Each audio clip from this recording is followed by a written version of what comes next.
Okay, so we're in Center, Colorado. Center of what? I'm not sure. But we're going to the Sand Dunes National Park because you know why? Denise wants a sticker and a stamp. It's a national park. Who cares if it's 3 days out of the way? But this place is quite different. We're going to show you. And what made it really special for me is we came to the crossroads. It said UFO Sighting Center. Wow.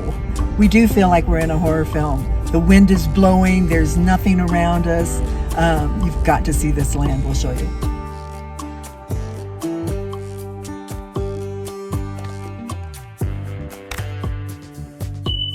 Let's be fair to this place. The weather was awful, and we were probably too early in the year to see the best of it.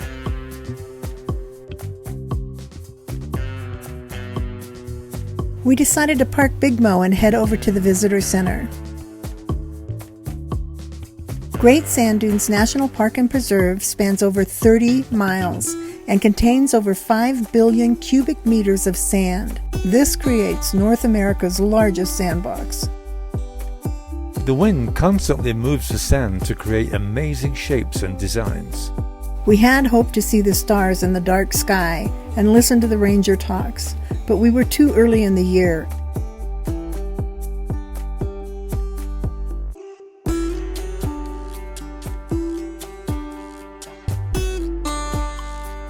These images from the National Park Service website enticed us to visit, and it should you too.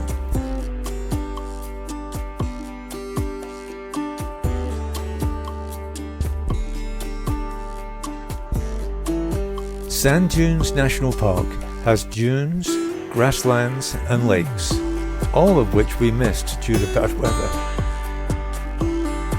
It's too bad really, because the area has so much to offer. Our campground had no amenities to speak of, so we settled in for the night and made an early start to our next destination, Gunnison National Park. We did see the Swiss military RV conversion vehicle from our Santa Fe video. Colorado is home to the Rocky Mountains, and getting from point A to B usually means unbelievable scenery driving over or through them. As we climb the mountain, you can still see snow on the ground.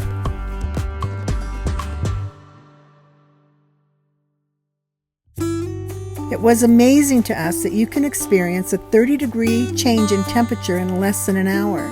But as they say in Colorado, if you don't like the weather, wait 15 minutes.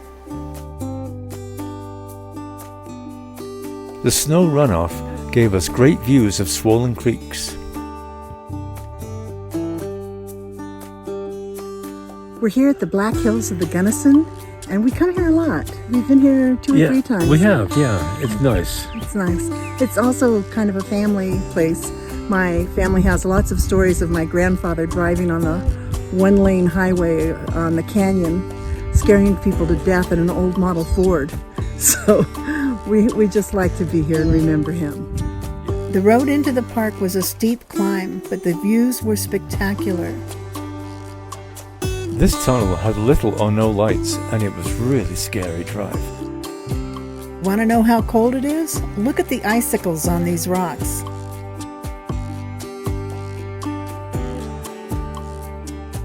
Aspen trees are everywhere.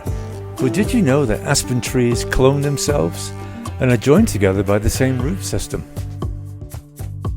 We learned that the south side of the valley doesn't get much sunshine in the winter, but lots of snow.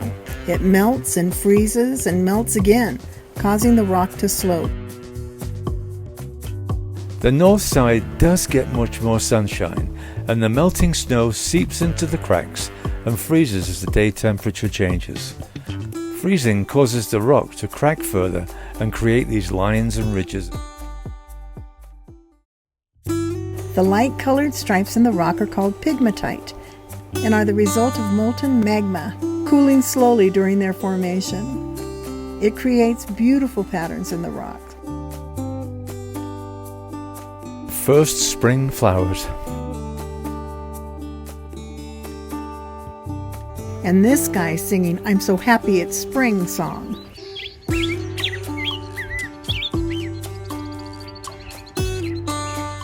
We saw a pile of climbing gear at the car park and wondered if there's anybody down on the rocks.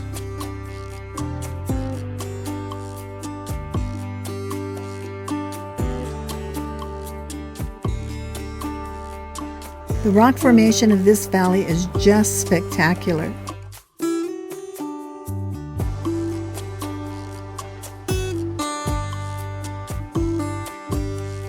Look how far down the Gunnison River is from up here.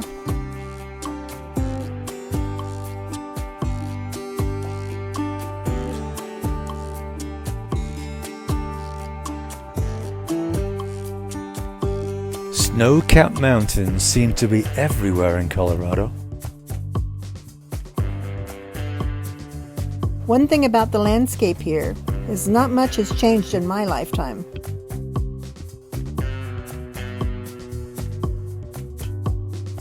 I love these gateways that ranchers put on the entrance to their property. Montrose is where my mom grew up and is right next to the Black Hills of the Gunnison. Highway 50 is closed in Gunnison because a bridge crossing the Blue Mesa Reservoir developed dangerous cracks. So they made a dirt road bypass for locals to get to Montrose. Sprocket, our little tow car, hated it. The bypass road is a feat of engineering, which is graded several times a day. You can see how far the dirt road stretches.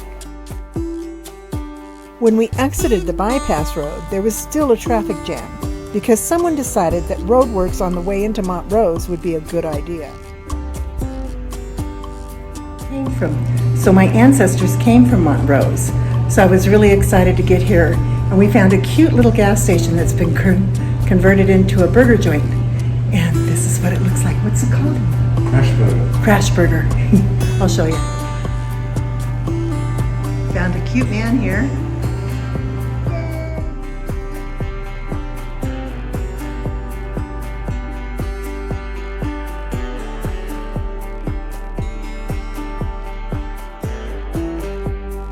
The city is proud of its western roots and even had the current roping and rodeo channel playing in the restaurant during lunch.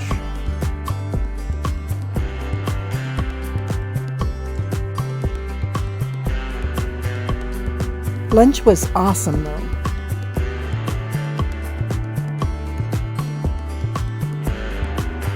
Well, it's time to move on and see some more of this great state. And if you like our videos, please press the subscribe button.